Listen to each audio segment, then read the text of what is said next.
Assalamualaikum warahmatullahi wabarakatuh. Waalaikumsalam warahmatullahi wabarakatuh. Alhamdulillahirabbil alamin. Wassalatu wassalamu ala asyrofil anbiya'i wal mursalin wa ala alihi wa sahbihi ajma'in. Asyhadu an la ilaha illallah wahdahu la syarika lah wa asyhadu anna Muhammadan abduhu wa rasuluh. Allahumma shalli ala Muhammad wa ala ali Muhammad. Rabbi shrah li sadri wa yassir li amri wahlul 'uqdatam min lisani yafqahu qawli. Shadaqallahu adzim. Yang kami hormati Bapak Profesor Fuad Amsori selaku Ketua Serikat Islam Politik. Kemudian yang kami hormati serta kami muliakan Pak Ustadz Kiai Haji Lutfi Basari Alwi. Beliau nanti yang akan sebagai pembicara pada webinar program online SIP Berislam Kafah seri yang ke-35 pada malam hari ini dengan topik kepemimpinan mukmin di arena plural untuk mewujudkan kejayaan Indonesia, serta kepada seluruh peserta webinar yang hadir pada malam hari ini kami ucapkan ahlan wa sahlan dan mudah-mudahan bisa mengikuti acara sampai dengan selesai ya, karena sangat menarik apa yang nanti akan disampaikan oleh Pak Yai Lutfi. Baik, sebelum kita mulai, mari kita buka acara pada malam hari ini bersama-sama dengan bacaan basmalah. Bismillahirrahmanirrahim. Monggo Pak Yai Lutfi Basari mungkin bisa memulai ya, memberikan ulasan atau ide-ide pokok pikiran dalam bagaimana kepemimpinan mukmin di arena plural untuk mewujudkan kejayaan Indonesia di masa seperti saat ini, Pak Yai. Monggo, kami persilakan. Assalamualaikum warahmatullahi wabarakatuh. Waalaikumsalam warahmatullahi wabarakatuh. Alhamdulillah wassalatu wassalamu ala Rasulillah Sayyidina Muhammad ibn Abdillah wa ala alihi wa sahbihi wa man walah. Wala haula wala quwata illa billah, amma ba'd. Hadratul mukarramin, ma'asyiral hadirin yang dirahmati oleh Allah, jamaah ahli Zoom ya. Program online Syarikat Islam apa ini? P-nya apa? Politik. Saya mendapatkan tema yang cukup berat ini, Pak. Saya sebagai seorang aktivis pesantren ini ya. Nah, sedangkan ada Pak Dr. Fuad Amsari ini memang aktivis politik gitu ya. Nah, saya ini ingin mencermati dari dunia pesantren tentang politik yang semestinya kita emban begitu. Adapun topik yaitu kepemimpinan mukmin di era plural untuk mewujudkan kejayaan Indonesia. Kita memang di arena ya plural atau campur aduk begitu kurang lebih Pak ya. Majemuk gitu kan. Majemuk. Saya tertulis juga ini sebagai tokoh NU kultural ya. Saya juga struktur loh Pak. Masa gak diaku nih saya ini Pak. Minta maaf itu Pak Yai. Maaf. Saya memang informasinya ini rupanya. Lebih aktif di kulturnya memang gitu. Oke, mudah-mudahan apa yang akan kita sampaikan ada manfaatnya, paling tidak kita bisa kontribusi dalam dunia Islam yang ada di tanah air Indonesia. Sebagaimana tadi saya sampaikan bahwa saya ingin mencermati dunia politik Islam, khususnya yang ada di Indonesia ini, dari dunia pesantren ya. Karena NU itu yang benar ini ya, artinya itu tidak lepas dari pesantren sebenarnya. Kalau ada orang NU yang tidak mau rujuk kepada dunia pesantren, nah ini kalau saya kira perlu diragukan ke NU-nya begitu ya. Karena lahirnya NU dari dunia pesantren. Bukan berarti orang yang tidak di pesantren itu tidak NU gitu, tidak. Tapi kalau organisasi NU pada suatu saat ternyata tidak mau terikat dengan dunia pesantren. Nah ini bagi saya namanya pengkhianatan sejarah gitu ya. Nah kenapa saya awali dari dunia pesantren? Karena begini Pak. kalau kita bicara Islam, itu banyak dikaji dalam dunia pesantren. Gitu ya. Lah, lihat Indonesia. Indonesia itu kan di masa sebelum kemerdekaan. Itu kan Indonesia ini dipimpin juga oleh tokoh-tokoh pesantren. Begitu ya. Di antara tokoh pesantren, ya kalau saya bicara KNU-an ya, tapi mohon ini bukan berarti kita menolak yang lain, tidak. Hanya sejarah saja ingin bahwa yang namanya sejarah mengatakan bahwa Wali Songo itu sebagai penyebar Islam di Indonesia, maka mereka juga tidak lepas dari dunia pesantren. Itu maksud saya. Pelajaran yang diajarkan oleh para pengemban atau penyebar Islam di Indonesia pada akhirnya diserap oleh dunia pesantren. Itu. Sedangkan dunia pesantren bagi saya ini ada sejak zaman Nabi. Begitu. Kajian saya.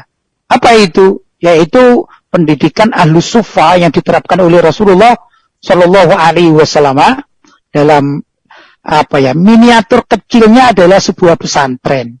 Gitu ya. Jadi orang-orang para sahabat yang menetap di Ahlus Sufa atau beranda Masjid Nabawi itu ibarat kalau zaman sekarang namanya para santri, sedangkan di dalam bab ini Rasulullah adalah pengasuhnya begitu.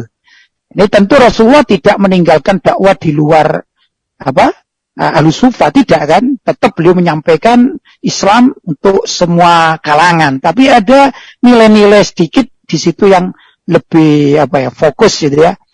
Sehingga muncullah seperti Sayyidina Abu Hurairah radhiyallahu taala anhu yang beliau lebih banyak mendapatkan informasi atau sabda-sabda Nabi Muhammad sallallahu alaihi wasallam tatkala beliau menjadi salah satu anggota Ahlus Sufa yang bagi saya itu adalah pesantren yang didirikan oleh Nabi Muhammad sallallahu alaihi wasallam. Di situ sehingga saya pribadi ingin mencermati keislaman secara makro itu dari dunia pesantren. Itu apa yang ingin saya sampaikan. Begini, di zaman Rasulullah Shallallahu Alaihi Wasallam masuk kota Madinah, ringkasnya gitu. Maka disitulah Nabi Muhammad memperkenalkan suatu komunitas, yaitu yang plural tadi itu, ya, yaitu masyarakat Madani dalam satu konsep gitu ya. Ternyata di dalam klausul-klausul yang ada pada Piagam Madinah atau Mitsaqul Madinah, ini ada dalam kitab-kitab yang dipelajari pesantren dalam suatu tema begitu ya. Itu adalah klausul yang di situ termasuk melaksanakan syariat Islam. Begitu.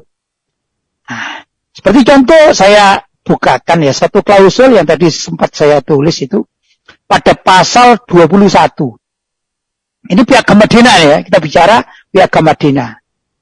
Ada klausul yang berbunyi barang siapa, ini terjemahannya ya, barang siapa yang membunuh orang beriman dan cukup bukti atas perbuatannya, maka harus dihukum bunuh.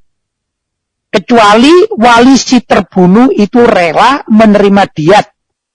Nah, segenap orang beriman harus bersatu dalam menghukum si pembunuh tadi. Nah, ini satu klausul yang saya katakan bahwa ini adalah penerapan syariat di kota Madinah. Gitu. Jadi Nabi Muhammad SAW sebagai sosok yang memimpin kota Madinah saat tersebut, walaupun di lingkungan Madinah itu ada orang Yahudi, ada orang Majusi, ada bahkan yang lain-lain juga masih ada gitu ya. Suku-suku itu yang belum masuk Islam itu sudah ada. Tapi dalam klausul atau Piagam Madinah yang ditulis atau disusun oleh Nabi, ternyata luar biasa. Rasulullah SAW itu menerapkan syariat Islam dalam satu lingkup negara yang maju modern, yaitu negara Madinah. Gitu. Ini kan luar biasa ini. Maka dunia pesantren menyoroti di Indonesia, walaupun kita katakan bahwa di Indonesia ini plural, segala macam agama ada ya, maksudnya paling tidak 5 atau 6 agama yang diakui di Indonesia itu ya. Kalau dulu kan 5 ditambah Konghucu itu ya, di zaman presiden siapa dulu tuh ya, Gus Dur kalau tidak salah, kemudian diakui, oke lah kita tidak bicara masalah itu, tapi Indonesia kan terbentuk dari beberapa suku dan agama. Nah, yang menarik sekali, kenapa saya tadi membawa masalah Piagam Madinah? Ternyata di Indonesia ini ada perjuangan ulama di zaman dahulu itu, zaman kemerdekaan, itu tatkala ingin membuat negara Indonesia ini berbentuk apa. Ternyata kan ada muncul namanya Piagam Jakarta, maaf ya. Kalau di Madinah ada Piagam Madinah, ternyata para pejuang-pejuang kemerdekaan itu menciptakan satu konsep gitu yang namanya Piagam Jakarta. Kan begitu itu. Nah, menariknya dalam Piagam Jakarta itu sebelum yang istilahnya 7 kata dihapuskan itu kan untuk sila pertama yaitu sila ketuhanan dengan kewajiban menjalankan syariat Islam bagi pemeluk-pemeluknya, kan gitu. Ada 7. Ya. Nah, ini memang pada saat Piagam Madinah yang diciptakan oleh Nabi, ya, itu tidak sebutkan pelaksanaan syariat. Tapi klausul yang tadi saya baca kutipannya, yaitu barang siapa yang membunuh orang yang beriman, dan cukup bukti atas perbuatannya, maka harus dihukum bunuh. Maksudnya kisos. Maksudnya adalah kisos. Jadi di zaman Rasulullah SAW itu kisos dilaksanakan. Nah, kalau kita di Indonesia dalam konteks yang tadi negara plural itu, kemudian dilaksanakan Piagam Jakarta pada sila pertama, itu ada nuansa bahwa di Indonesia ini perlu diberlakukan syariat Islam. Itu begitu yang diinginkan oleh para pejuang kemerdekaan. Nah, ini yang menarik ya. Lah, masyarakat pesantren, saya katakan pesantren karena tujuan saya dari dunia pesantren. Kalau ditanya, apa kira-kira syariat yang perlu dilaksanakan, kan begitu ya. Ini ada, saya katakan sebelumnya, ya kawan-kawan ini kan ada yang NU, ada Muhammadiyah, ada Dewan Dakwah, ada Al-Irsyad dan lain sebagainya kan gitu. Pasti di dalam bab-bab masalah furu'iyah, cabang-cabang agama itu ada perbedaan, itu pasti. Ya. Mungkin lebih saya mudahkan itu kalau orang NU misalnya mengambil ijtihad bahwa sholat subuh pakai qunut gitu ya. Sedangkan kawan-kawan Muhammadiyah mengambil ijtihad sholat subuh tanpa qunut. Itu adalah perbedaan furu' yang boleh terjadi. Tapi ada ya, hukum Islam yang tidak mungkin boleh diingkari oleh kelompok manapun, itu ada. Contoh misalnya hukum pidana. Hukum pidana terhadap pencurian. Saya yakin semua pesantren yang membaca kitab fikih, kalau di pesantren NU kan yang dibaca kitab fikih Syafi'i kan gitu. Maka rata ini semuanya itu pasti mengatakan hukum mencuri adalah potong tangan. Tidak ada yang mengatakan satupun dalam kitab itu hukum mencuri adalah di penjara, nggak ada. Itu di dalam dunia pesantren NU. Di Muhammadiyah pun, atau di Al-Irsyad pun, atau di tempat-tempat yang lain, atau ormas yang lain, itu kalau ditanya, Bapak yang aktif di Muhammadiyah, Bapak yang aktif di Dewan Dakwah, di Al-Irsyad, dan lain sebagainya, Al-Wasliyah, pokoknya apa saja lah, ya, yang ada di Indonesia. Hukum bagi pencurian itu, apakah potong tangan atau di penjara, menurut kaidah Islam? Pasti mengatakan dipotong tangan. Nah, yang ingin saya sampaikan, sebenarnya kita bisa bersepakat pada suatu masalah yang ini bisa diterapkan dalam kenegaraan Indonesia. Begitu. Kalau kita ingin melaksanakan atau mengulang lagi, memperjuangkan lagi, tentu dengan konsep yang konstitusional ya. Bagaimana caranya Piagam Jakarta pada sila pertama yang asli itu bisa diterapkan atau diserap ya oleh undang-undang negara kita. Artinya begini, kewajiban bagi saya ini, kewajiban, saya mohon maaf ya karena tadi ditulis NU kultural saya, jadi harus bicara sedikit ada KNU-nya. Tak apa-apa Pak Eko ya. Tapi itulah pandangan saya gitu ya. Nah, jadi begini, kalau misalnya semua warga NU, khususnya ulama-ulama NU atau kiai-kiai NU, yang kedua semua tokoh-tokoh Muhammadiyah, ya, atau juga cendikiawan-cendikiawan Muhammadiyah, demikian juga tokoh-tokoh Al-Irsyad, tokoh-tokoh Dewan Dakwah, tokoh-tokoh Al-Wasliyah, tokoh-tokoh dan lain sebagainya, bersepakat ini Pak. Ini seluruh Indonesia ya, umat Islam kan mayoritas ini. Bersepakat. Bagaimana caranya kita memperjuangkan agar pelajaran yang dipelajari di pondok pesantren atau di musola ya, atau di tempat kajian-kajian milik kawan-kawan lembaga-lembaga lain atau ormas lain ini bisa diadopsi oleh negara. Karena negara ini kan milik kita, milik umat Islam. Kan begitu. Saya kira kan relevan gitu ya. Satu saja misalnya. Dalam pesantren itu ada kitab. Nah, sebut kitab itu Fathul Qorib. Yaitu kitab yang cukupan dasar untuk belajar fikih.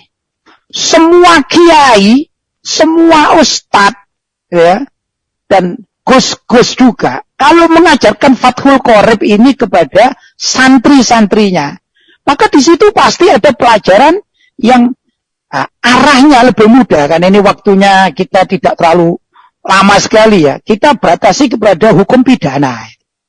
Nah, kalau hukum pidana itu kan sepakat semuanya.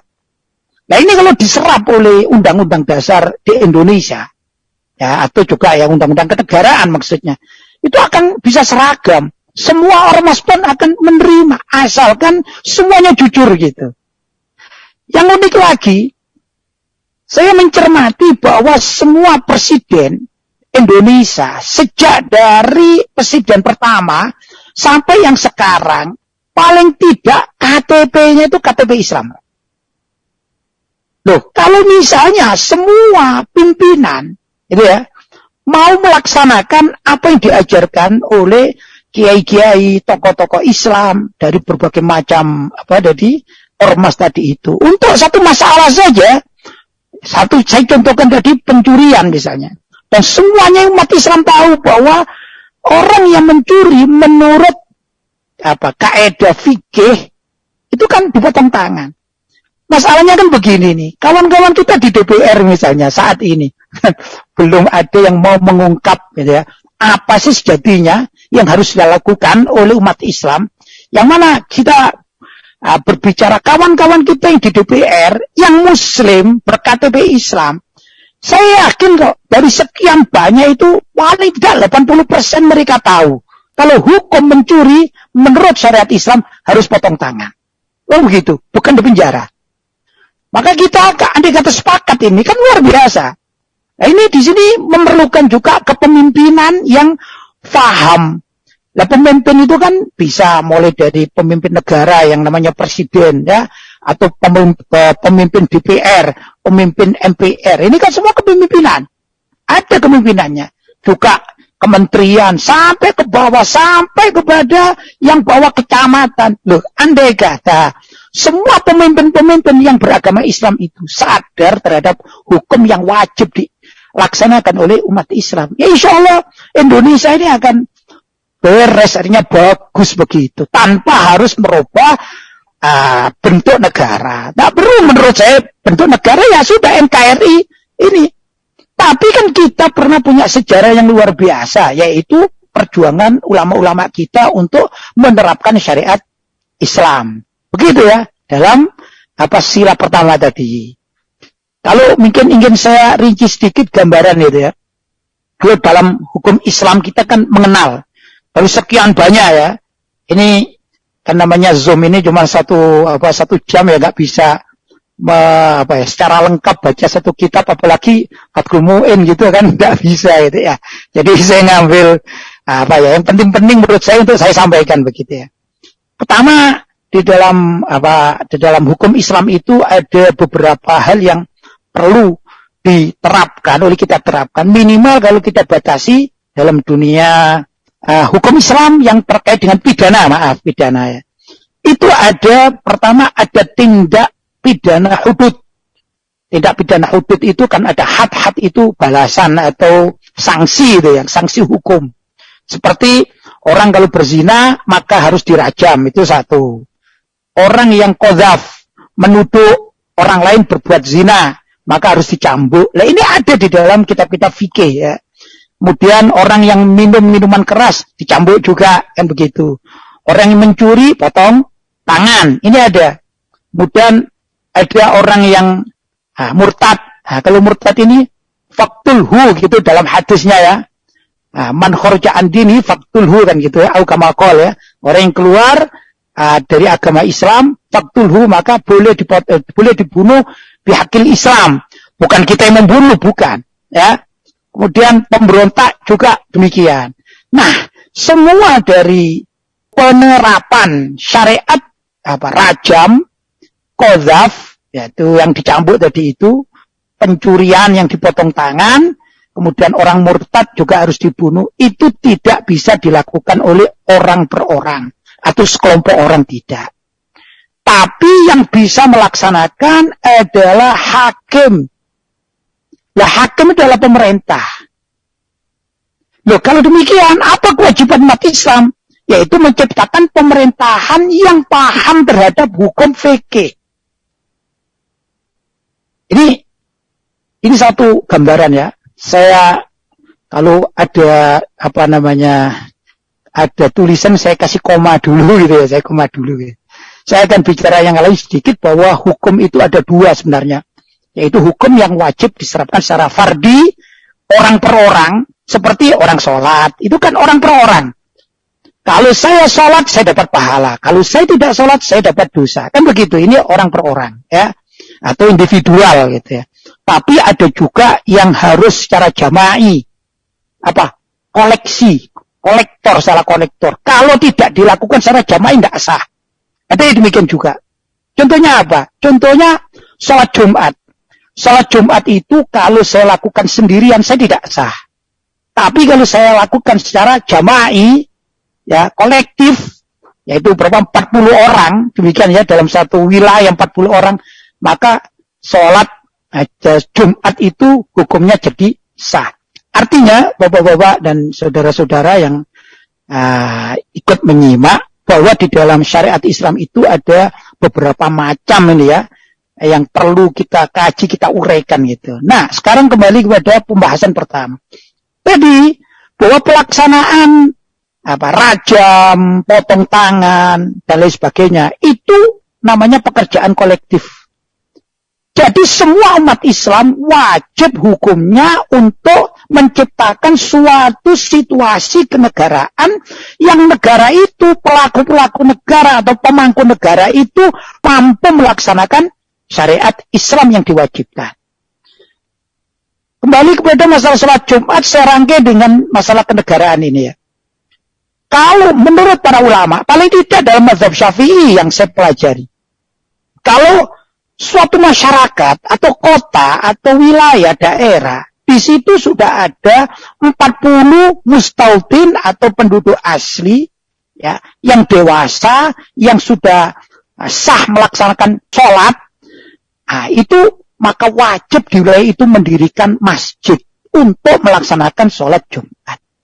Bila mana di wilayah itu sudah ada tempat, misalnya ya, sudah ada hal-hal yang diperlukan, tapi masyarakatnya tidak mau mendirikan masjid misalnya.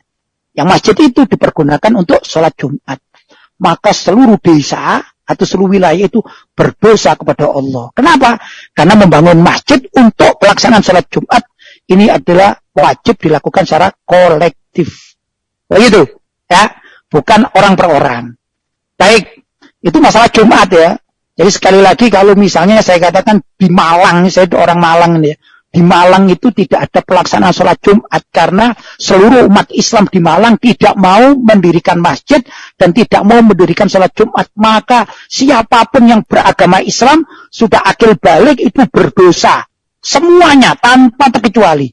Begitu. Karena apa? Di situ tidak ada pelaksanaan sholat Jumat yang hukum sholat Jumat dilakukan secara jama'i. Demikian juga bapak-bapak yang dirahmati oleh Allah. Kalau suatu negara Satu negara ini. Tidak ada seorang pun yang mau melaksanakan hukum seperti potong tangan tadi itu. Tidak ada gerakan apapun. Jangankan gerakan, bicara saja tidak mau. Ya, tidak mau ngangkat tema-tema demikian dalam kenegaraan.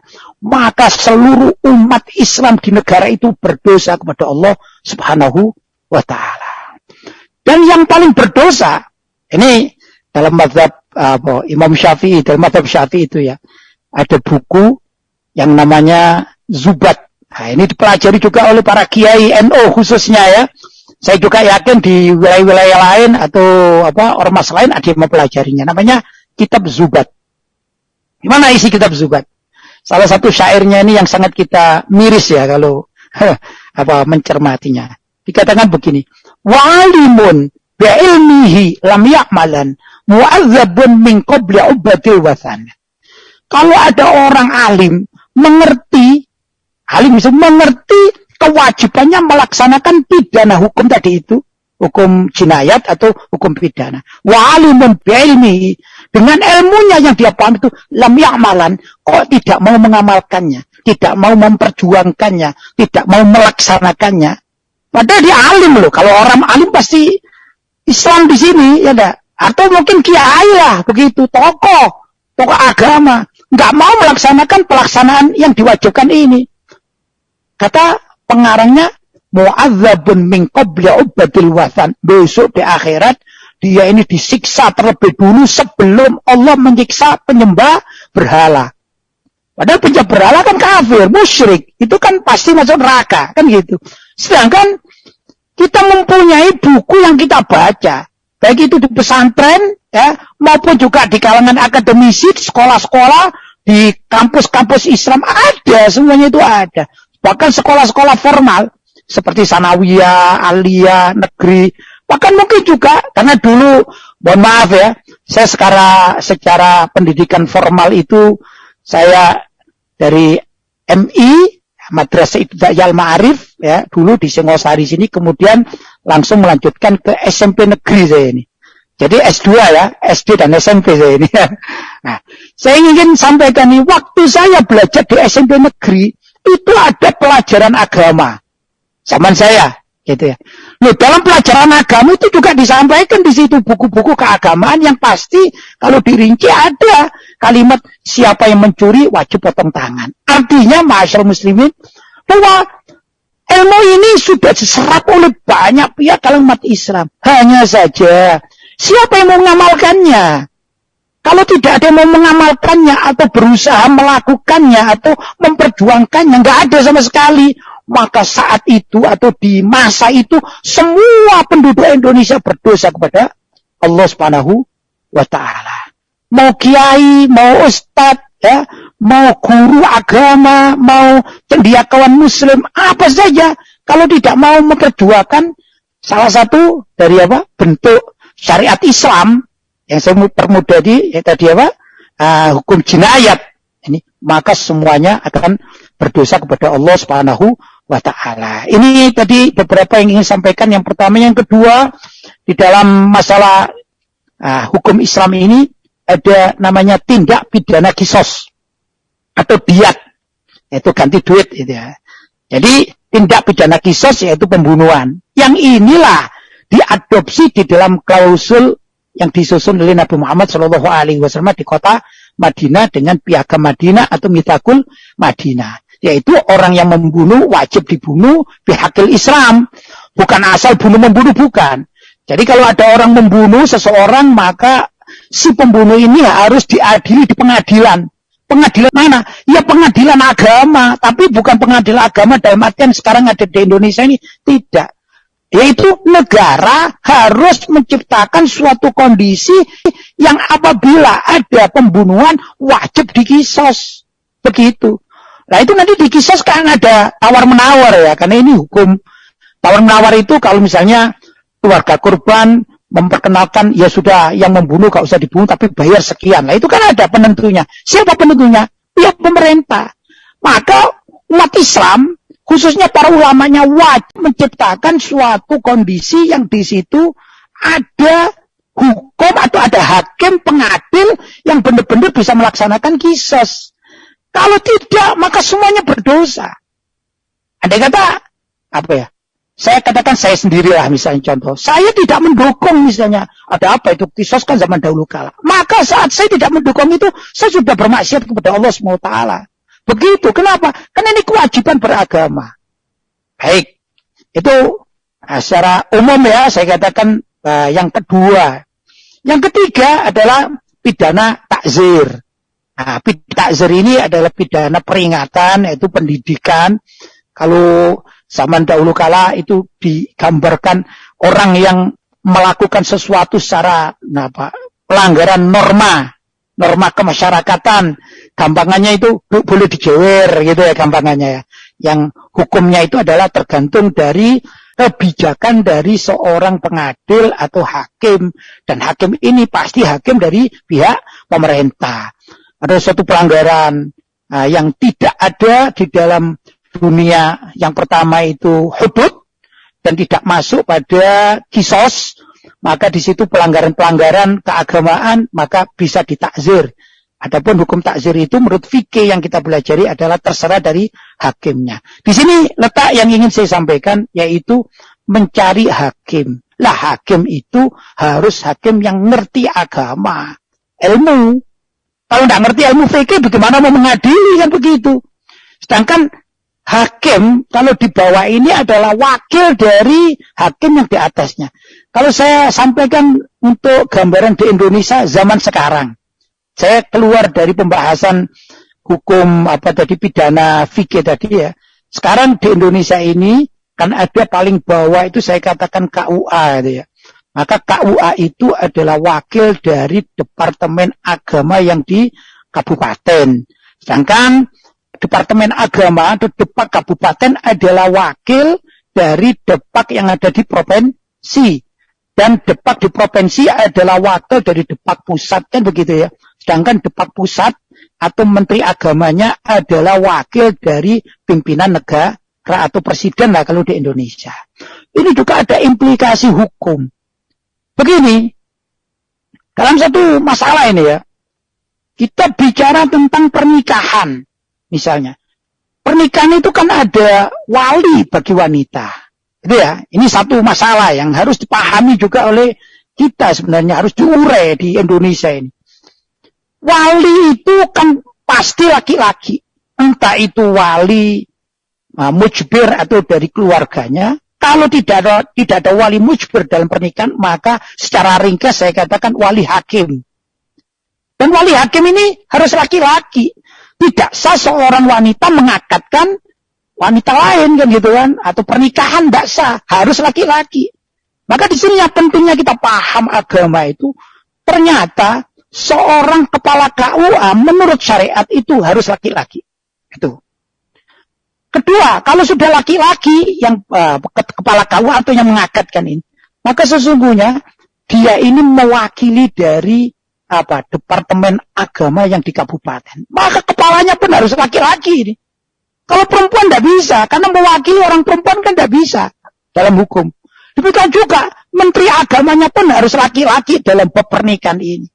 Nah yang unik termasuk juga karena Menteri Agama ini pada akhirnya secara runtut mewakili kepala negara.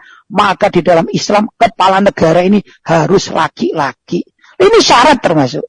Andai kata kepala negara ini perempuan, maka kalau diruntut pada hukum fikih terkait dengan perwalian nikah, tidak sah itu. Kalau diakatkan oleh KUA. Ini kalau rentetan. Nah ini juga ada di dalam kitab fikih itu dibahas. Nah, kapan kita ini secara umum membahas macam demikian, baik di pondok-pondok pesantren, padahal Bahsul Masail kan luar biasa ya. Di NU ada Bahsul Masail, di Muhammadiyah juga ada Bahsul Masail, walaupun mungkin namanya berbeda, di tempat-tempat ormas lain juga ada Bahsul Masail. Ini kan perlu juga disampaikan kepada umat, agar umat itu paham. Jadi suatu saat kalau memilih pemimpin itu juga mewakili keagamaannya, bukan sekedar politik yang sifatnya itu nasionalis gitu, bukan. Tapi setiap pemilihan itu ada implikasi hukum. Begitu.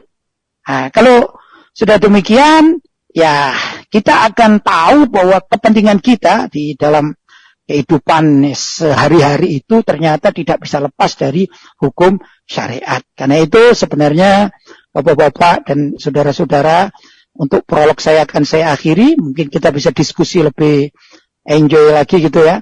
Nah, sesungguhnya kepentingan kita hidup bukan sekedar berpikir besok akhirat dunia itu ya kita enggak apa-apa lah, biasa-biasa, enggak. Tapi ternyata kehidupan dunia sangat berpengaruh dengan kehidupan akhirat, dan kehidupan akhirat itu mempunyai rentetan-rentetan yang tidak sedikit dengan kehidupan dunia kita setiap hari, sampai masalah ya tadi itu kewajiban-kewajiban yang harus kita lakukan. Bapak-bapak dan ibu-ibu, mungkin itu sedikit prolog dari saya ya. Mudah-mudahan kita akan jadikan diskusi yang menarik. Tapi sekali lagi ini ada Pak Dr. Fuad Amsari yang memang ahli politik ya, politik nasional itu ya. Beliau aktif di mana di partai. Lah saya ini kan tidak pernah aktif di partai. Tapi saya hanya bisa mencermati dari dunia pesantren, dari apa-apa yang saya kaji begitu, dan kita saling berkolaborasi untuk memakmurkan Indonesia menjadi negara yang baldatun, thayyibatun, warabun ghafur, kan gitu. Ya, itu yang kita harapkan sejak saya masih kecil dulu itu, yang namanya lagu MTQ, saya masih kecil gitu ya, sudah dengar itu. Baldatun, thayyibatun, warabun ghafur, pasti terlaksana, gitu dulu ya. Itu lagu-lagu MTQ zaman saya masih kecil itu. Nah, Bapak-bapak yang dirahmati oleh Allah, itu yang bisa disampaikan untuk sementara waktu. Dari saya akhiri. Wassalamualaikum warahmatullahi wabarakatuh. Waalaikumsalam warahmatullahi wabarakatuh. Terima kasih Pak Yai, sangat lengkap tadi, walaupun sebetulnya masih banyak yang mau disampaikan ya, tapi saya menangkap ada 3 pokok bahasan yang sangat menarik sekali. Bagaimana rentetan kita tidak bisa mengatakan sebuah kesalahan ya yang sudah dilakukan oleh pimpinan di negara kita yang berKTP Islam, tetapi ini begitu ya. Adapun pelaksanaan dari hukum di Indonesia masih jauh dari hukum syariat. Saya simpulkan begitu Pak Yaya ya. Betul. Yang pertama tadi bagaimana kalau tidak dilaksanakan maka kita berdosa. Yang kedua tentang kisos dengan pengganti duit tadi, diatnya yang kita takzir itu jauh sekali dari apa ya syariat yang sudah ditetapkan oleh Rasulullah ketika zaman dulu ya. Nah, baik bagi Bapak dan Ibu sekalian peserta webinar pada malam hari ini, mungkin ada yang ditanyakan. Yang pertama yang sudah mengangkat tangan, Ibu Rita Hartati. Kami persilakan. Iya Pak, terima kasih. Assalamualaikum warahmatullahi wabarakatuh. Waalaikumsalam. Oke Pak, saya nggak buka kamera ya Pak. Ya, Assalamualaikum Pak Ustadz. Waalaikumsalam warahmatullahi wabarakatuh. Saya Rita Hartati dari Medan. Jadi saya tadi sudah mendengar penjelasan Ustadz. Seyogianya memang seperti itulah hukum-hukum syariat yang harus dipatuhi dan diterapkan sebagai mukmin yang tunduk dan patuh. Namun kan tidak semudah membalikan telapak tangan. Contoh nyata saja yang terkait sholat berjarak. Ternyata para ulama justru mengikuti peraturan pemerintah atau pemimpin atau pedagang ulil amri. Seharusnya para ulama lebih memahami ulil amri yang bagaimana yang harus dipatuhi, apalagi hukum syariat-syariat yang lainnya gitu, seperti kisos dan sebagainya gitu. Lalu untuk memilih pemimpin yang beriman, mukmin, memahami hukum syariat Islam, maka kan perlu sosialisasi kepada masyarakat pemilih. Nah, sementara ustadz-ustadz saja itu tidak suka membahas-bahas masalah politik begitu. Bahkan kami gitu kan, saya juga ikut pengajian. Ketika saya tunjuk tangan saya mau ikut demo, itu dilarangnya, tidak usah ikut campur Bu, katanya begitu. Jadi ya seharusnya memang ustadz-ustadz ini kan seharusnya dia ya mensosialisasikan bagaimana pemimpin yang harus dipilih. Artinya kan politik juga perlu kepada umatnya diberi semacam penjelasan dan sebagainya. Tapi justru ulama-ulama ini tidak mau membahas-bahas masalah politik dan kita dilarangnya untuk demo dan sebagainya. Nah itu bagaimana itu Ustadz? Lalu berikutnya sekarang kan banyak sekali membahas-bahas terkait dengan hukum syariat Islam itu sangat menentang HAM gitu, tidak sesuai dengan HAM gitu. Jadi kita menanggapinya bagaimana itu Ustaz? Ya, terima kasih Ustaz. Maaf saya tidak pantang politik. Terima kasih. Assalamualaikum. Waalaikumsalam. Tadi yang pertama apa tadi Bu? Yang ditanyakan tadi? Yang pertama. Salat berjarak. Ya, bagaimana mensikapi salat berjarak yang tidak sama gitu Bu ya, kalau saya tanggapi. Enggak, maksudnya tadi kan kita mau menjalankan syariat Islam. Yang nyata aja yang kecil, salat berjarak. Ulama aja ngikuti pemimpin gitu. Yang seharusnya pemimpin bagaimana yang harus kita patuhi. Apalagi mau menjalankan syariat Islam gitu. Itu yang nyata gitu kan. Yang ya rata-rata di masjid sholatnya berjarak gitu. Kok mesti dipatuhi? Kenapa kita tidak mengikuti syariat Nabi gitu istilahnya? Apalagi mau mengikuti hukum-hukum yang lain gitu. Baik Bu, baik. Ya. Paham. Saya langsung jawab gitu Pak Eko atau gimana? Begini Bu ya. Dalam fikih itu hukum tidak satu Bu. Ada pendapat-pendapat yang berbeda di kalangan para ulama. Kalau saya jelaskan tentang salat berjarak itu ya, itu bahwa salat berjarak itu tetap sah, gitu ya. Ada salat itu yang afdol itu sangat mulia, tapi ada juga yang tidak afdol, maksudnya fadil sah. Salat berjarak itu termasuk yang perbedaan pendapat Bu, yang boleh dilakukan oleh umat Islam dalam kondisi tertentu begitu Bu. Ini bukan masalah harus taat pada pemimpin atau tidak begitu yang dalam bab ini ya. Karena pertama begini, kalau kita kemarin bicara masalah corona itu kan mendunia, bukan di Indonesia kan, mulai dari Wuhan, dari mana, di Amerika, di mana-mana, maka banyak tokoh Islam kita yang ahli kesehatan itu memberikan masukan agar tidak berdekatan dengan satu dengan lain. Maka diambillah satu inisiatif untuk sholat berjarak begitu. Kalau itu bukan berarti taat kepada pemimpin dolim, tidak. Itu ya. Karena sholat berjarak itu sah menurut kajian beberapa kitab fikih begitu. Itu satu ya. Yang kedua, ini yang saya prihatin tadi itu. Ustadz tidak mau bicara tentang syariat gitu. Loh, saya ini sekarang mengajak Bu, mengajak kiai-kiai, ulama-ulama, apalagi yang menduduki di DPR, MPR itu ada. Tokoh-tokoh kita itu ada ya.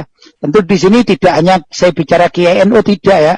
Ya Muhammadiyah, ya Al-Wasliyah dan lain sebagainya itu ya. Maka saya mengajak, ayolah kita bicara. Tatkala kita duduk di satu kedudukan yang strategis seperti DPR, MPR dan lain sebagainya. Ayo bicara. Ada kawan-kawan kita yang sudah bicara itu ada, tapi minimal. Masih minim sekali gitu loh. Belum semuanya sadar. Itu saya sepakat dengan Ibu, tapi jangan dinafikan Ibu ya. Saya sekarang bicara syariat kan, jangan dinafikan. Saya juga ustadz kan. Ibu panggil saya ustadz, tapi kan bukan semua itu loh. Memang banyak, apalagi yang kita akan berjuang, misalnya memperjuangkan sehat pun nggak usah lah bicara gitu. Memang ada. Ini kondisi yang perlu dirubah. Itu loh Bu.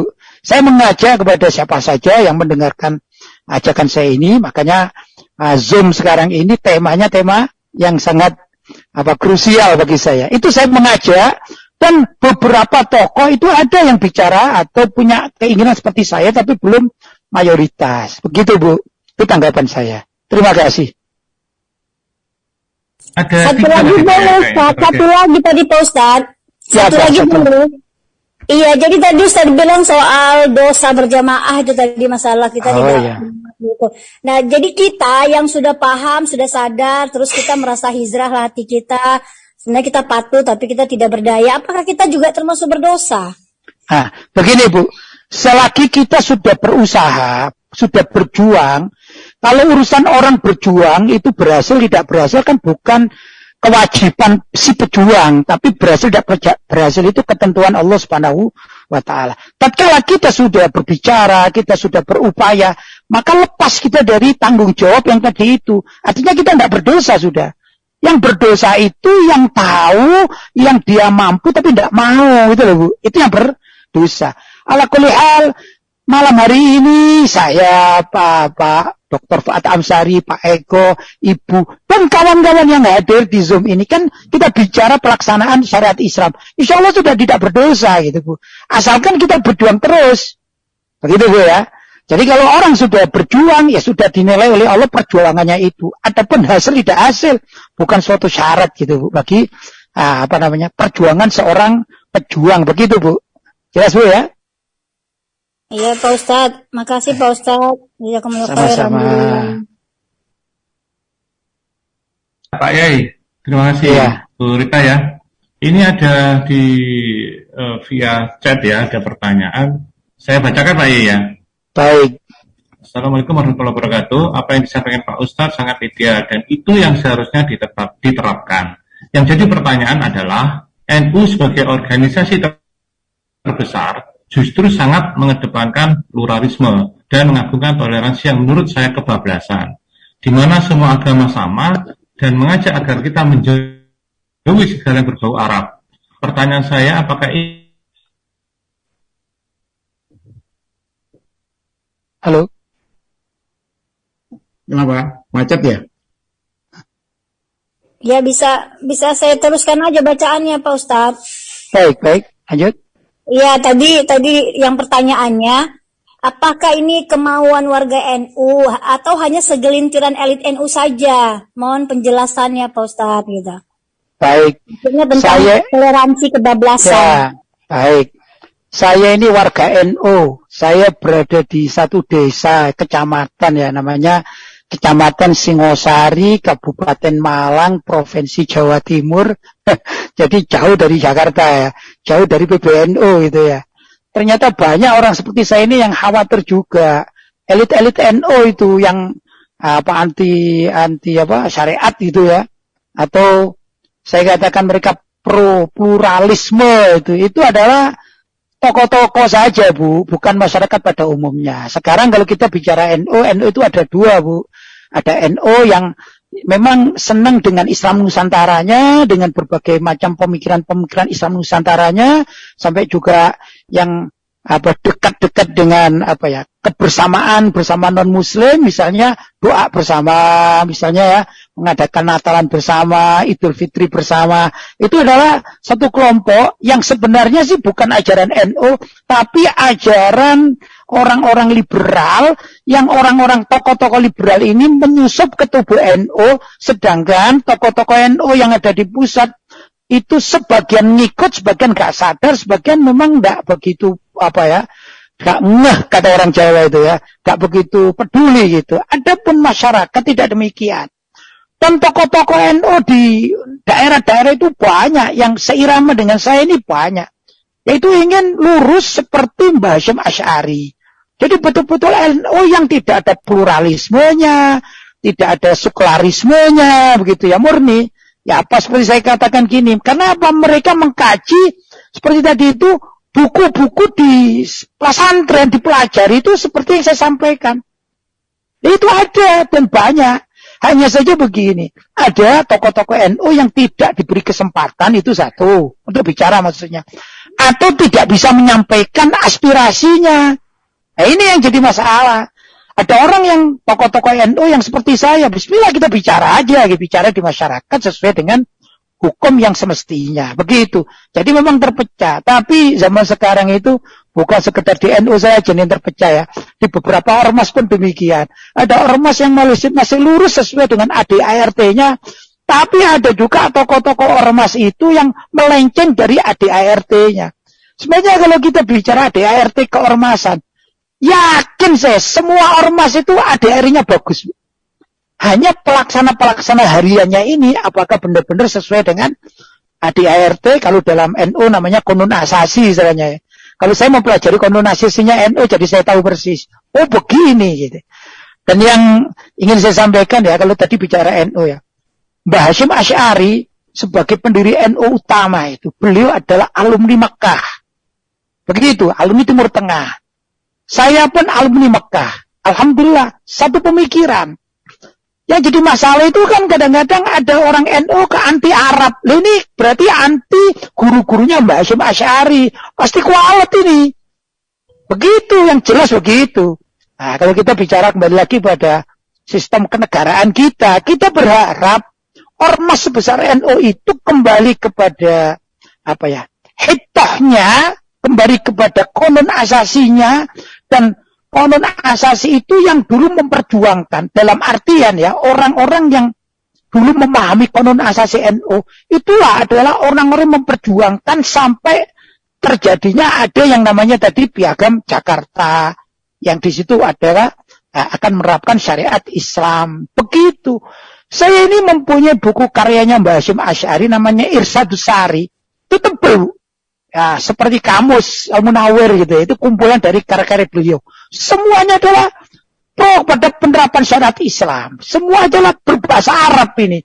Loh, kalau kemudian ada orang NU gitu ya, anti Arab, kan berarti ada orang NU atau tokoh NU anti karyanya Mbah Hasyim Asy'ari yang berbahasa Arab. Kan lucu ini. Itulah yang terjadi. Tapi perlu diketahui tidak semua, dan NU tidak begitu ya. Ini adalah oknum-oknum, walaupun oknumnya banyak ya, oknum yang jama'i, kolektif. Dan ini yang merusak, sebenarnya begitu. Itu yang saya pahami, Bu. Ya, terima kasih, monggo, dilanjut. Eko, apa ada masalah enggak kan? Enggak ada masalah dengan internetnya kan? Monggo, silakan. Ya, enggak ada. Tadi sempat ada lag sebentar ya ketika saya membacakan chat tadi ya. Ya. Baik, mungkin ada pertanyaan dari peserta Bapak dan Ibu yang lain. Monggo. Assalamualaikum warahmatullahi wabarakatuh. Waalaikumsalam warahmatullahi wabarakatuh. Salam takzim untuk Pak Kiai dan Profesor Fuad Amsari. Barangkali ini saya Agus dari Cirebon. Mungkin dengan fenomena politik yang tengah terjadi pada saat ini, kita sudah masuk pada sesi zaman akhir dan sangat sulit untuk kita siasati. Artinya ada satu upaya, barangkali saya hanya ingin bertanya, bagaimana dengan kondisi yang sekarang terjadi dalam konteks perpolitikan secara nasional, untuk kita bisa menerapkan sami'na wa ata'na yang berbasis kepada para ulama warasatul anbiya, agar kita tidak terjebak dalam konteks suratul Fatihah, yaitu dalam keadaan tersesat dan dimurkai oleh Allah Subhanahu wa taala. Karena garis kepemimpinan ini kita sudah sangat sulit, apalagi tadi kita katakan ada dua unsur yang memang mereka punya siasat masing-masing dalam posisi dan kepentingan masing-masing. Artinya bagaimana supaya pengejawantahan kami merealisasikan surah Ar-Ra'd ayat 11 dan At-Tahrim ayat 6 ini supaya tidak tergelincir kepada kesesatan dan diberkahi oleh Allah Subhanahu wa taala. Barangkali itu saja. Terima kasih. Assalamualaikum warahmatullahi wabarakatuh. Waalaikumsalam warahmatullahi wabarakatuh. Monggo Pak Yai, pertanyaan saya? Pak Agus Hidayat ya. Oh, saya kira Pak Fuad yang jawab ini. Oh iya. Kolaborasi lah ya nanti. Supaya Pak Yai jawab terakhir itu. Oh baik. Iya, Pak Yai. Soalnya ini politik nasional ini Pak. Iya. Kalian panjenengan. Siap. Mari. Saya panjenengan dulu. Iya. Saya pikir Pak Yai yang terakhir. Gongnya dulu Pak, ya biar. Jadi saya ikut dan memberikan masukan gitu. Jadi saya bilang begini, tadi kan temanya kepemimpinan yang kualifikasinya mukmin. Kalau kepemimpinan itu ditangani orang yang bukan mukmin, ya bisa rusak lah. Saya kira itu Pak Yai ngomongnya seperti itu. Jadi bagaimana? Jadi ujungnya itu adalah bahwa kepemimpinan nasional itu harus dipegang oleh orang yang kualifikasinya mukmin. Karena yang membuat kebijakan itu dia. Kebijakan nasional itu yang membuat adalah pemimpin nasional yang number one, bukan yang number two ya. Bukan yang number three Pak Yai. Yang number two itu kan ban serep katanya gitu. Kalau yang number one-nya belum ada masalah, ngapain itu number two melok-melok gitu kan ceritanya. Jadi kata kunci itu adalah kepemimpinan yang number one. Itu yang kualifikasinya harus mukmin. Dan ini harus kita amati oleh orang Islam di Indonesia ini. Semua problem yang tadi disampaikan oleh Pak Yai, kebijakan-kebijakan, termasuk kebijakan yang tadi kan contohnya Mas Ali dinyayat. Kalau kebijakan yang sosial misalnya, LGBT misalnya, itu kan bukan suatu yang ringan itu. Semua kitab, insya Allah lah, fikih apapun sama itu pendapatnya tentang masalah LGBT itu. Tapi faktanya, kenapa kok masih bisa begitu? Nah, jadi saya minta supaya ada upaya kesadaran umat Islam untuk memilih pemimpin di level manapun yang plural. Pemimpin number one itu kualifikasinya mukmin. Nah, tapi saya mau turun sedikit Pak Yai. Saya mau turun sedikit. Karena kemarin kira-kira ya Sabtu yang lalu atau 2 Sabtu yang lalu. Ternyata sistem politik nasional untuk memilih kepemimpinan yang formal, mau tidak mau harus melalui partai politik. Itu yang sudah diktemnya. Bahkan disampaikan usul fikihnya bahwa kalau sesuatu yang wajib itu hanya bisa dilakukan oleh suatu proses yang juga menentukan, maka prosesnya itu juga wajib. Kaidah usul fikihnya itu disampaikan dalam pengajian kemarin 2 Sabtu atau Sabtu yang lalu. Sehingga akhirnya ngomongnya begini, kita harus mulai dengan memilih partai politik yang pro syariat. Jangan biarkan orang Islam itu memilih partai politik yang anti syariat. Jadi kuncinya turun levelnya. Bukan lagi pada orang yang dimaksudkan number one, tetapi adalah partai politik yang mengusung seorang sebagai kepemimpinan. Nah, di sini menurut saya dari sisi politik dan dari sisi kenyataan di negeri ini, kita harus bisa memilah mana partai politik yang sesuai dengan jalur Islam dan mana politik yang sesuai jalur non-Islam. Dan umat Islam ini harusnya berbondong-bondong masuk kepada partai politik yang mempunyai jalur Islam.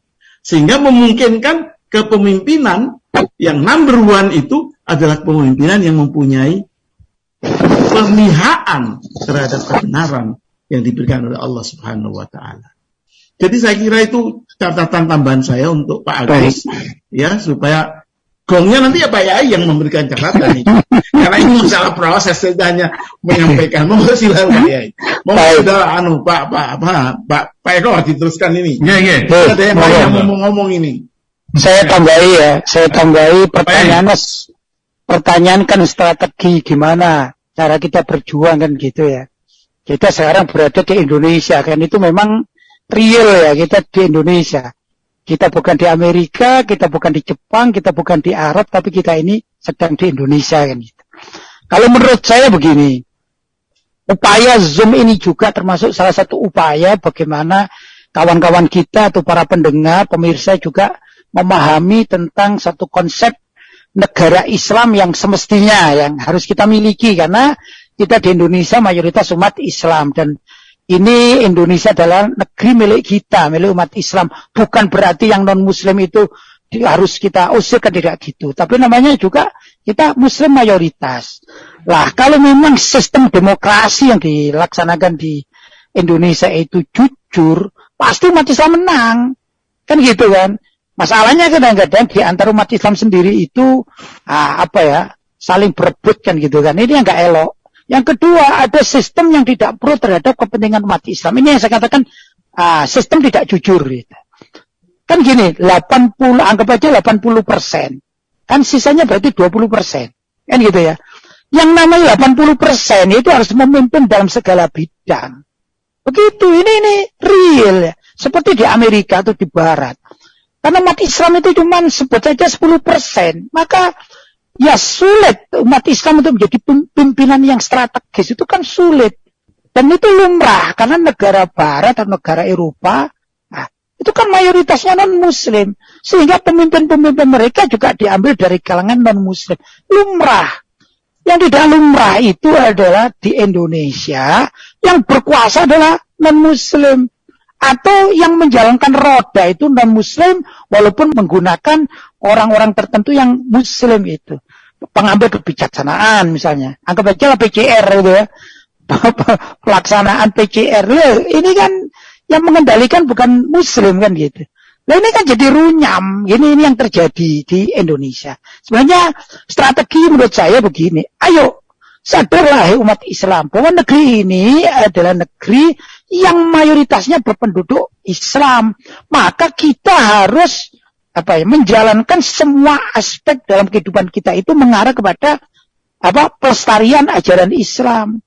Bukan sekedar kita kalau sudah duduk di satu tempat kemudian kita lupa Islam kita taruh waktu kita mencari kedudukan menggunakan Islam yang nggak pernah pakai jilbab, yang nggak pernah pakai sarung tiba-tiba pakai sarung, pakai imamah. Begitu jadi ternyata Islamnya yang dibuang, kepentingan pribadi dan kelompoknya yang ditampakkan. Ini kan terjadi itu loh. Di Indonesia sangat terjadi. Ada seorang yang tiba-tiba nggak pernah dalam kehidupannya itu sholat aja nggak pernah. Begitu mau pemilu, tiba-tiba datang ke musola, datang ke tempat-tempat. Nah, ini kan terjadi. Nah, ini yang sebenarnya tidak boleh ya dilakukan oleh umat Islam. Kemudian strategi kita gimana? Ini yang saya sampaikan. Kita ini mempunyai wadah yang banyak. Jadi lewat wadah-wadah itu semestinya kita sampaikan ide-ide kreatif kita di dalam keislaman. Ya, mau ormas. Ya ormas itu dibenahi, harus ormas yang betul-betul ormas Islam, ya harus membawa keislaman, kepentingan Islam yang tadi saya katakan dipelajari di pondok-pondok pesantren.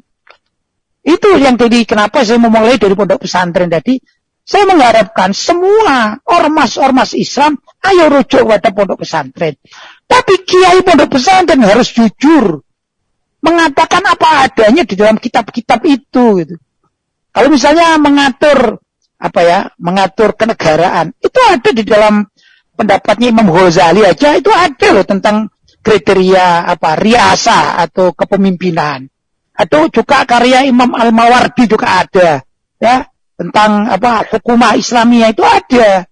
Kenapa kok kita tidak rujuk ke sana? Gitu. Nah, ini sebenarnya para kiai, para ulama, pengasuh pesantren, tokoh-tokoh Islam merujuklah kepada pendapat-pendapat ulama salaf, diterapkan kemudian dalam kehidupan kepartaian, keormasan, begitu. Kalau ini dilakukan oleh umat Islam dan jujur, insya Allah ya Islam ini akan jaya, tidak terjadi hal-hal yang kata orang Malang silegenje itu ya, yang gak pasti, yang begini. Kenapa? Karena gak mau merujuk kepada pendapat salaf, maunya dengan pikiran sendiri, apalagi sekarang didukung oleh pemahaman-pemahaman liberal, yaitu anak-anak umat Islam yang kebetulan dulunya mendapatkan beasiswa, entah ke Jerman, entah ke Eropa lah yang penting ya, ke Boston. Nah, pulang, mereka tidak membawa alam yang dulunya semestinya itu dipelajari di pesantren, ditinggal itu.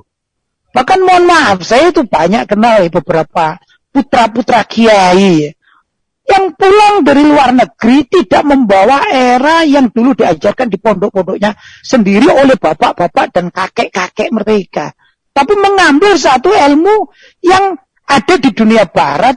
Apa dunia barat? Yaitu orientalisme.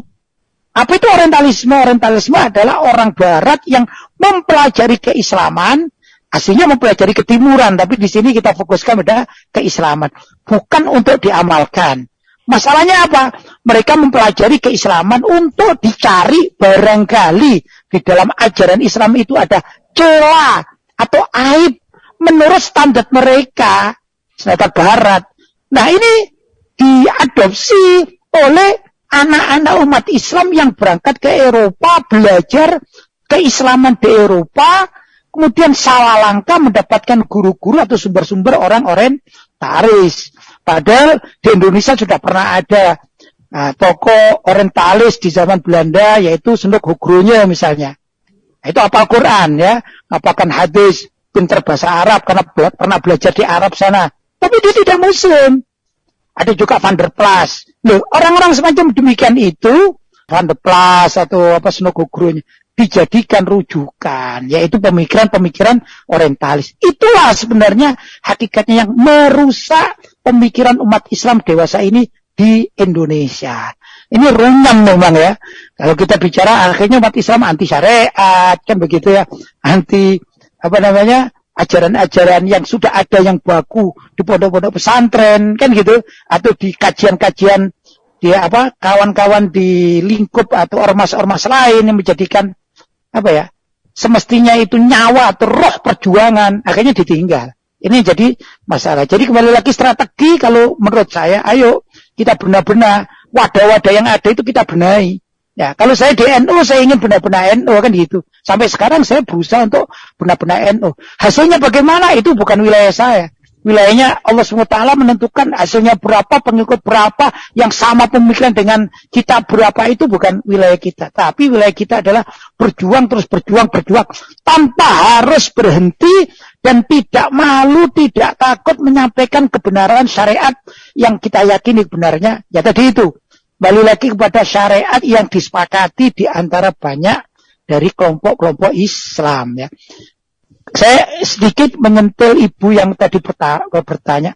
Kita tidak akan menyentuh tentang sholat yang berjaga jarak, itu kan khilafiyah, bukan itu. Ya, tapi kita betul-betul kembali kepada pembelajaran Islam yang disepakati oleh semua pihak dari kelompok-kelompok Islam. Itu mungkin masukan dari saya. Terima kasih Pak Eko. Ya, menarik. Monggo Pak Sugimin. Enggak apa-apa Pak Yai, jam 9 lebih nih ya. Oh enggak apa-apa. Kosong kok, saya kosong. Ya, oke. Sangat menarik. Saya terserah panjenengan yang ngatur aja, terserah monggo. Ya, apa-apa. Assalamualaikum warahmatullahi wabarakatuh. Assalamualaikum. Saya malam ini betul-betul sangat bergembira, sangat berkan. Karena apa? Soal yang Kiai NU bicara tentang politik. Sampai sekarang ini andai kata semua masjid itu juga bicara tentang politik. Ya orang Islam mesti menang. Karena apa? Yang alergi terhadap politik ya, gerog-gerogan sama Panderplas itu. Sejak zaman Belanda itu sudah selalu katakan jangan ada politik itu kotor macam-macam begitu. Ya akhirnya semua itu dilarang bicara politik. Sehingga kalau tentang pemerintahan kan harus lewat jalan politik ya. Jadi saya yakin kalau semua masjid bicara tentang politik, tentang itu juga alergi terhadap ini menang. Kebangkitan Islam saya kira dari situ menurut saya. Politik, kalau politik itu kan kekuasaan. Kalau kita bicara kita sholat aja, kita bagus memang itu berikan. Tapi kan kalau selamanya itu negara dipegang oleh orang-orang yang tidak tahu tentang syariat Islam, ya tidak bisa Pak. Ya itulah. Nah, terima kasih. Assalamualaikum warahmatullahi wabarakatuh. Saya mengira. Pertanyaannya apa Pak Kimin? Pertanyaannya, bagaimana Pak Kiai itu adalah mengkampanyekan supaya tidak alergi politik bagi masjid-masjid. Sudah orang Islam jangan bicara, jangan alergi terhadap politik. Jadi kalau ada penginjaan ya bicara politik, bahwa di dalam politik kita bertengkar ya tidak apa-apa namanya ya makan salah istilahnya beda pendapat itu adalah kemajuan. Kalau saya ngajarkan pada mahasiswa saya, beda pendapat itu bagus sekali. Malah saya waktu di ngajarkan, ayo kamu siapa yang pro pemerintah, saya yang anti, ayo diskusi, gitu. Saya baru diskusi ya baru gitu. Saya sampai begitu, diskusi, jadi presiden sopo yang jadi menteri sopo, aku yang jadi anti. Pokoknya diskusi sampai bahkan itu kan mengembangkan pikiran. Selesai bar ya, gitu. Saya masih suka gitu Pak. Ayo ini saya, gembira sekali sama Pak Lutfi Basari ini luar biasa ya. Oke, terima kasih. Assalamualaikum warahmatullahi wabarakatuh. Waalaikumsalam warahmatullahi wabarakatuh. Saya tanggapi. Harus saya tanggapi. Pak Kanto. Oh masih, oke silakan. Alhamdulillah. Assalamualaikum warahmatullahi wabarakatuh. Waalaikumsalam. Yai, terima kasih. Videonya Pak Kanto. Video saya tidak bisa keluar ya. Siap. Tahu gimana HP saya ruwet ini. Tapi gini, senang sekali. Ya, artinya apa yang disampaikan oleh Pak Yai tadi menyatakan bahwa kita masih punya teman di NU lah begitu ya. Bagi saya yang saya rasakan itu. Barang usul saya kan gini. Atau Pak Yai mungkin tahu caranya bagaimana itu. Tapi sebelum situ yang didengungkan oleh arus bawah NU yang saya dengar ini. Pilpres itu mestinya ya Anies kan gitu.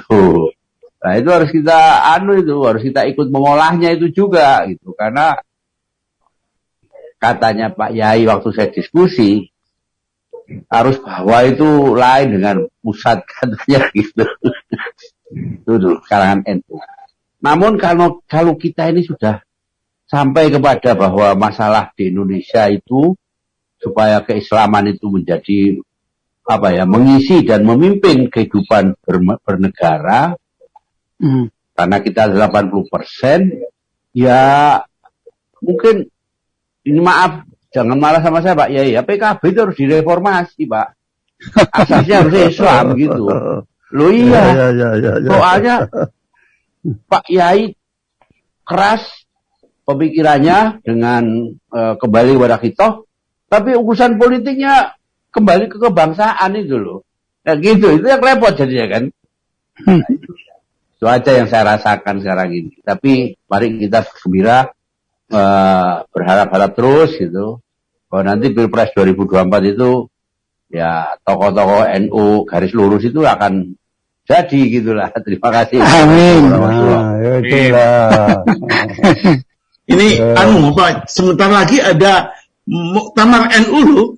Saya nggak tahu itu bulan ini tanggal berapa itu yang menentukan siapa itu yang menjadi ketua umum NU, ketua itu Pak Yai, saya kira itu bagaimana? Ada komentar lah itu. Itu namanya muktamar maju mundur ya. Maju. Baik. Yang tadi pertama tentang masalah sekularisme tadi ya. Nah, memang di Indonesia ini kan terpengaruh yang saya katakan dari tokoh-tokoh tamatan atau alumni Barat itu ya tadi saya katakan atau Eropa, mereka akhirnya menggunakan satu sistem namanya sekularisme ya, dalam bahasa Arab namanya Fasluddin Anid Daulah, yaitu memisahkan antara agama dengan daulah, pemerintahan. Maka sebagian penganut yang itu juga berpengaruh kepada beberapa tokoh Islam. Begini, kalau kita bicara di masjid politik, maka orang masjid yang terpengaruh mengatakan jangan bicara politik di masjid. Ya. Nah, padahal itulah yang namanya sekularisme. Mereka tidak sadar. Itu yang memang saya katakan orang-orang orientalis itu menciptakan suatu kondisi agar umat Islam itu jauh dari agamanya, gitu. Maka dikatakan Fasluddin Anid Daulah, memisahkan antara agama dengan perpolitikan kan gitu. Dan itu nyata dan dampaknya kepada kita. Itu Van der Plas zaman itu ya. Ilmunya masih diturunkan sampai sekarang, Mbak. Ini kan jadi problem. Dan kalau zaman dulu kiai-kiai NU, tokoh-tokoh Muhammadiyah dan lain sebagainya itu anti dengan penjajahan. Sekarang itu mereka menerima tanpa sadar. Apa itu? Pemikiran sekularisme tadi itu. Jangan kan gitu. Kita ini kadang punya grup WhatsApp keluarga itu ya. Kalau kita share tentang politik, ada yang bilang ini kan grup keluarga, jangan bicara politik di dalam grup keluarga. Itu termasuk yang sudah terkena penyakit sekularisme. Itu mestinya kita tidak begitu. Kita ini ya namanya hidup, mau berkeluarga, mau berdagang, mau segala macam, kan mestinya didasari keagamaan. Itu yang benar kan gitu, ajaran yang tepat. Kemudian apa yang harus kita lakukan itu? Kan kita ini tadi dikatakan juga ada beberapa ormas-ormas yang bersatu dengan kita, tapi ada beberapa yang tidak sepakat kan gitu Pak ya. Mungkin gini aja lah. NU sama Muhammadiyah saya ambil sebagai contoh paling dekat gitu ya.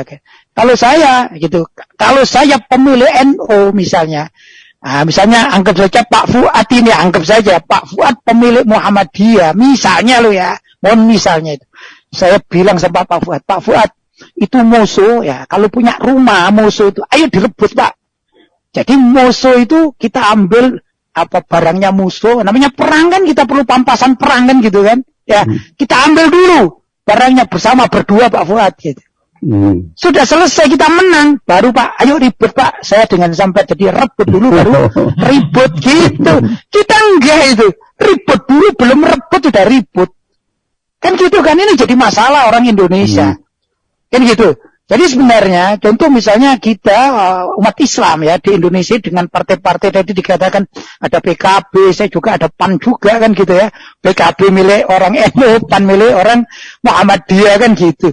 Tatkala tampuk pimpinan nasional ini menjadikan satu ajang perjuangan umat Islam, semestinya seluruh warga Islam mau di PKB, di PAN dan lain sebagainya itu nggak perlu bicara yang bisa menyebabkan pertengkaran antara kedua kelompok Islam ini. Nah yang satu sana kan musuh kita ini misalnya musuh kita adalah orang-orang yang tidak berlandaskan agama, tapi cuma nasionalis saja. Mestinya negara kekuasaan kita rebut dulu. NU dan Muhammadiyah berebut masalah Indonesia ini ya. Nah nanti kalau sudah dapat, baru bagi-bagi dong kan gitu. Aku, kamu itu. Lah kita enggak ya Pak. Kita ini belum apa ribut. Misalnya begini, kita bikin partai, itu yang ditanyakan ini partainya pakai konot atau enggak, gitu Pak. Oh, partainya pakai konot, ya aku nggak mau ikut. Yang situ, ikut pakai apa? Wah, kita partai nggak pakai konot, aku yang konot nggak mau. Nah itu namanya apa? Ribut dulu sebelum merebut. Nah, kalau saya enggak gitu, kita ajak semua elemen masyarakat Islam. Ayo kita rebut semua agar menjadi milik umat Islam. Semua tempat strategis adalah milik umat Islam. Begitu. Setelah itu kita bagi bersama dalam artian bukan bagi-bagi uang atau angpau, bukan. Maksudnya tugas yang bisa diselesaikan oleh orang NU biar diselesaikan oleh orang NU. Tugas yang bisa diselesaikan oleh Muhammadiyah biar diselesaikan oleh kawan-kawan Muhammadiyah. Itu setelah kita merebut. Kan gitu mestinya Pak ya. Ini yang menurut saya kurang strategi kita itu di situ Pak. Adapun kalau akan merebut misalnya atau merubah tadi partai ya. Saya sebagai warga NU, tapi saya tidak pernah masuk partai ini Pak ya. Saya tidak masuk partai, masuk PKB, saya bukan anggota PKB ya. Tapi kan saya sebagai komponen NU, saya katakan yaitu memang partai milik NU. Dan kawan-kawan PAN itu kan komponen Muhammadiyah itu ya. Dulu yang bikin Pak Amin Rais kan gitu. Ya, itu kalau kita mau merubah Pak. Loh jangankan kita, jangankan saya gitu ya. Saya masih ingat itu. Antara Gus Dur dengan Pak Muhaimin Iskandar. Itu rebutan jabatan ya Pak. Kan ada dua kubu dulu itu. Nah, ini masalah kan gitu. Nyata ya. Nah sekarang saya juga harus jujur ini. Saya ini senang dengan pergerakan kawan-kawan seperti PKS. Saya senang itu. Tapi kemudian sedih. Karena sekarang ada PKS, ada Gelora. Lah kan susah ini Pak. Nah ini namanya ribut dulu sebelum merebut. Nah padahal Indonesia ini perlu direbut dulu Pak. Tapi keburu ribut. Setelah ribut bikin partai sendiri-sendiri. Runyam kan gitu ya. Ini menyebabkan karena kurang, mungkin umat Islam saya katakan, saya tidak mengatakan person-person, umat Islam kurang dewasa. Umat Islam Indonesia kurang dewasa di dalam bab masalah perebutan yang semestinya ini umat Islam harus menguasai seluruh wilayah, dan dalam artian kenegaraan ini secara keagamaan seperti Nabi Muhammad tatkala masuk kota Madinah itu kan beliau menguasai wilayah Madinah. Setelah menguasai wilayah Madinah kemudian dibuatlah namanya piagam Madinah, klausul-klausul atau pasal-pasal kan begitu Pak. Tanpa itu ya sulit kan gitu. Nah kalau umat Islam sendiri ini nggak bisa bersatu ya sulit kan gitu. Nah kemudian tadi terima kasih doa dari Pak Sahabat Dewi yang terakhir itu tentang arus bawah NU ini ya. Alhamdulillah. Jadi begini, kalau saya ditanya tentang NU garis lurus itu ya gini. Sebenarnya NU garis lurus itu bukan suatu ormas, bukan, tapi kesadaran sebagian tokoh-tokoh NU untuk mengembalikan jati diri NU yang terkoyak oleh oknum-oknum yang tidak bertanggung jawab. Karena oknum-oknum itu di dalam melakukan roda keormasan sudah keluar jalur dari kaedah-kaedah ADART atau konun asasi kan gitu. Bahkan juga kaedah syariat diterjang. Kan begitu. Contoh misalnya, kita sudah yakin betul bahwa Nabi Muhammad SAW bersabda, ar-rosi wal murtashi finnar. Yang menyogok dan yang disogok akan diancam neraka. Gitu ya. Tapi gimana lagi tatkala muktamar dulu di Jombang, muktamar di Makassar gitu, yang saya cukup dekat dengan almarhum Gus Solah, begitu. Saya punya cerita yang unik. Nah, ini bisa bapak-bapak atau ibu-ibu klik di Google itu ya, tulisi begini ya, kasih nama Lutfi Basori dan Gus Solah gitu ya, kemudian ada kenang-kenangan gitu kalau tidak salah. Itu saya membahas dengan Gus Solah itu. Nah, itu tentang apa? Jadi tatkala Gus Solah itu mencalonkan waktu itu di muktamar Makassar itu. Mau mencalonkan diri sebagai ketua PBNU zaman itu. Kemudian beliau ngajak saya diskusi dan kawan-kawan, ringkas cerita, saya itu memberi sangu. Mengisangu tentu sangu keilmuan sesuai dengan bidang saya gitu, tentang masalah hukum ini begini dan segala macam itu ya. Segala macam lah.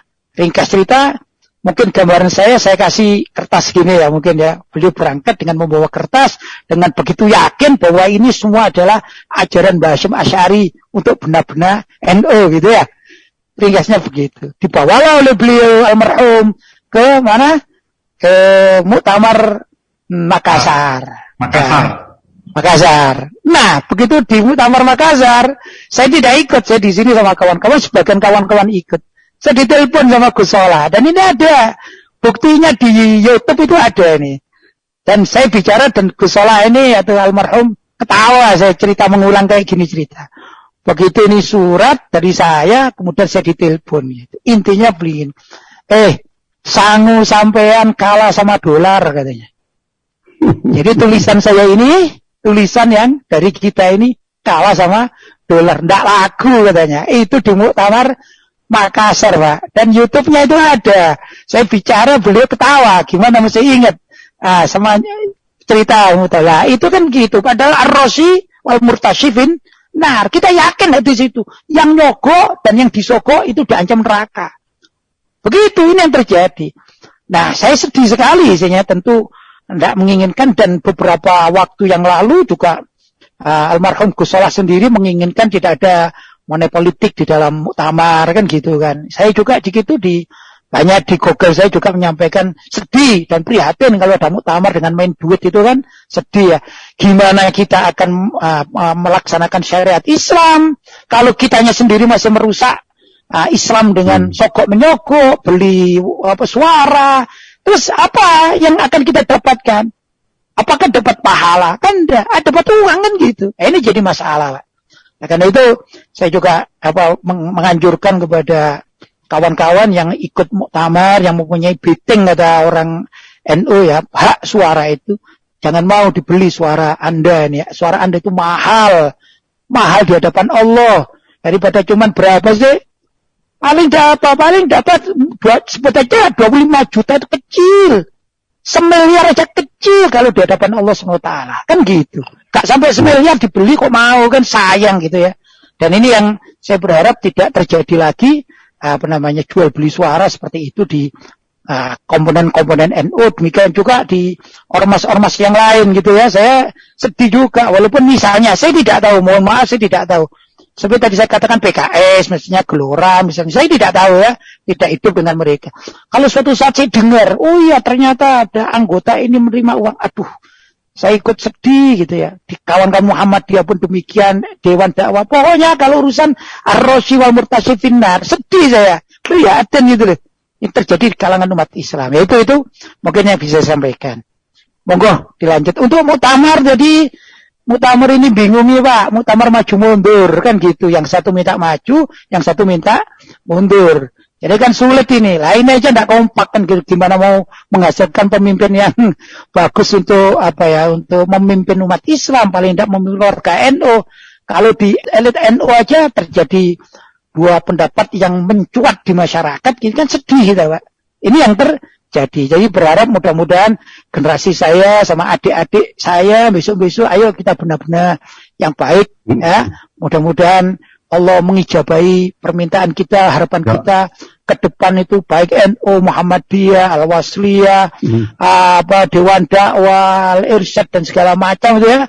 Pokoknya bukan aliran-aliran sesat yang menyimpangnya jauh ya. Pokoknya ada di Indonesia ini mudah-mudahan semua dibimbing oleh Allah gitu ya. Menjadi suatu wadah yang bersih, murni sesuai dengan kaidah-kaidah syariat, itu harapan kita bersama. Boleh, Monggo Pak Eko. Pak, boleh sekali lagi Pak. Monggo. Ya dong. Pak Lutfi. Waktunya dibatasi Pak Eko. Iya, kita maksimal jam 21.30 ya. Yes. Boleh sekali lagi Pak, ya. sebentar Pak. Iya. Ya, singkat ya Bu. Monggo. Ya, jadi begini Pak Kiai ya. Tadi ada juga statement yang menggelitik hati saya, ternyata kita masih punya teman di NU gitu. Jadi kan Pak Kiai sekarang kan zaman digital milenial. Itu saya banyak sekali gitu menonton video-video NU yang di-share di WhatsApp group gitu terkait pluralisme dan Islam Nusantara yang didukung NU. Bahkan ada video tersebar para pemuda Ansor NU itu tidak mendukung 212 dan banyaklah video-video yang lain. Nah sekarang pertanyaannya, mengapa NU yang garis lurus ini tidak melawan perang digital ini gitu untuk mengembalikan nama baik NU begitu. Terus tadi masalah yang beasiswa pesantren tadi, memang ya saya melihat mereka itu pulang justru jadi sekuler gitu, semacam Islam, pemikiran Islam sekuler yang mereka bawa. Bahkan di UIN saja ya, Universitas Islam Negeri itu rata-rata mereka beasiswa itu ke Amerika gitu, ke luar negeri, dan itu sekuler gitu yang mereka bawa gitu. Dan ini kan jadi terkesan kayak memang itu salah satu program mereka gitu ya. Nah, kenapa tidak kita larang gitu beasiswa ini anak pesantren dan yang mampu kita lakukan lah, maksudnya tidak usah mereka beasiswa ke sana gitu, karena ya kita buat aja di sini gitu, gimana gitu untuk menjawab ini semua gitu. Saya harap Pak paham ya. Assalamualaikum. Waalaikumsalam. Langsung ya. Monggo. Jadi begini, Ibu mungkin salah buka channel YouTube Bu. Kalau channel YouTube yang biasa itu Ibu kepingin sebut saya misalnya, ada di sana Buya Yahya misalnya, ada Ustadz Abdul Somad misalnya, ada Ki Idrus Romli misalnya, banyak. Itu ditulis saja NU garis lurus gitu ya. Insya Allah ketemu orang-orang seperti saya Bu. Tapi kalau Ibu NU gitu saja ketemunya seperti orang-orang liberal itu. Gitu. Sebenarnya banyak. Saya juga punya channel YouTube itu ada Lutfi Basori TV ada gitu ya. Banyak Bu sebenarnya. Jadi Ibu coba tanya tokoh-tokoh NU yang kira-kira itu masih lurus itu siapa saja. Ada Kiai Aceh Maimun, masih banyak ya. Nanti itu diklik namanya. Maksud saya Pak Kiai, kalau di channel YouTube kita bisa tonton yang garis lurus. Ini sekarang ketika ada momen seperti kemarin momen 212 itu langsung menyebar gitu, di-share di WhatsApp group gitu ya, Ansor yang melarang atau mereka tidak setuju. Pokoknya banyak lah opini-opini mereka gitu yang menentang gitu.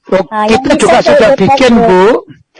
Kita sudah bikin dari kawan-kawan NU garis lurus sudah bikin dukungan-dukungan kepada aksi 212 sudah bikin Bu. Mungkin WhatsApp-nya nggak sampai sama Ibu. Jadi merasa aduh ini NU ini berarti udah lain gitu saya berpikir. Ibu, mungkin Ibu termasuk orang yang salah pergaulan Bu. Gitu ya. Ya itu satu. Mulai tidak percaya sama Muhammadiyah karena banyak yang menyusup itu tadi ya. Karena saya sebenarnya Muhammadiyah sih, tapi saya jadi tidak kemana-mana sih sekarang gitu. Saya cukup dah Al-Quran dan Sunnah saja. Gitu. Berikutnya tentang beasiswa luar negeri itu kebijakan dari pemerintah di saat itu Bu. bukan dari kita sudah banyak melarang ya, tapi itu kebijakan dulu pernah, kalau tidak salah zamannya Pak Mukti Ali di Menteri Agama itu, kalau tidak salah zaman itu, maka ada beasiswa dari Menteri Agama Kemenak untuk pergi keluar. Dan keluar itu ada ke negeri Timur Tengah seperti ke Mekah, Madinah, Mesir, Syria, ada juga ada beasiswa yang ke barat gitu Bu. Ke barat itu ke Boston ya. Kalau enggak saya dulu pernah baca salah satu alumni Boston itu Ulil Absar Abdallah, kalau enggak salah itu alumni Boston. Nah, coba di jejak digital kan bisa dilihat itu. Termasuk Nurholis Majid juga alumni barat kan gitu loh. Kemudian alumni barat ini kan banyak gitu. Itu yang membawa era sekularisme, pluralisme, begitu Bu. Tapi kalau yang di Timur Tengah itu masih banyak yang, ya paling tidak Ibu sekarang mendengarkan keterangan saya tidak sendirian Bu. Kawan saya yang seperti saya ini ya, kalau kumpul itu alumni Timur Tengah, itu yang pernah kita data, yang bagus-bagus misalnya yang seirama itu, ada 700 orang, itu semuanya pengasuh pesantren. Jadi masih banyak. Hanya saja mereka tidak berkesempatan untuk bicara misalnya, atau tidak punya kemampuan untuk menganalisa di Indonesia. Begitu. Kalau kau pemikirannya itu lurus-lurus Bu. Banyak gitu. Saya hanya kebetulan mewakili dan dipercaya oleh Pak Fuad, Pak Joko untuk bicara, saya bicarakan gitu. Sebenarnya orang Indonesia itu banyak sekali gitu. Satu alma mater sama saya juga banyak. Begitu Bu ya. Tapi perlulah kita untuk kalau bisa begini nomor kamu WhatsApp. Saya kasih nomor staf saya Bu ya, kalau dicatat boleh. Silakan. Berapa nomornya?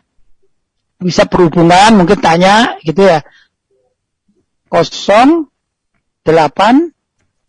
22 2 lagi 88 00 313. Atau satu lagi berapa?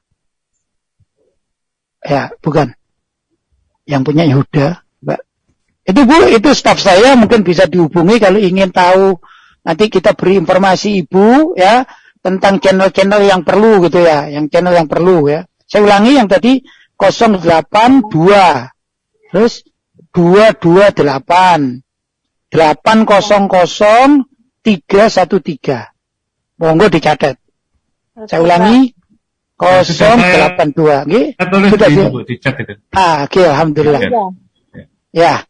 Nanti dari situ Ibu tanya ya, nanti kita beri insyaallah channel-channel yang patut untuk dikaji atau dilihat lah, supaya Ibu enggak terlalu sedih gitu ya. Insyaallah Ibu masih banyak kawannya gitu ya. Itu Mas Joko ya. Nah, kok gitu ya. Iya. Baik, Bu, sambut ya. Baik. Monggo. 21.33 ya ini di waktu Indonesia Surabaya ya. Tentunya sudah cukup larut Bu Rita lebih lagi ya di Medan ya, sehingga sudah saatnya kita akhiri lah diskusi pada malam hari ini. Mudah-mudahan semuanya sehat, terus kemudian kita bisa berjuang. Pesannya Pak Yai tadi kan, mari kita berjuang bersama-sama di tempat kita masing-masing dalam rangka goalnya itu bisa menghasilkan pemimpin yang mukmin, kualitas mukmin, gitu kan? Ya, dengan kualitas mukmin itu artinya apa? Pak Yai menguraikan mampu menegakkan hukum syariah, begitu ya Pak Yai? Itu betul. Intinya di situ. Ya, terima kasih Pak Yai, Pak Fuad dan Bapak semuanya. Diskusi pada malam ini sangat menarik. Mudah-mudahan kita akan bertemu lagi di lain kesempatan. Kalau begitu ya, kita tutup dengan bacaan hamdalah. Assalamualaikum warahmatullahi wabarakatuh. Waalaikumsalam warahmatullahi wabarakatuh.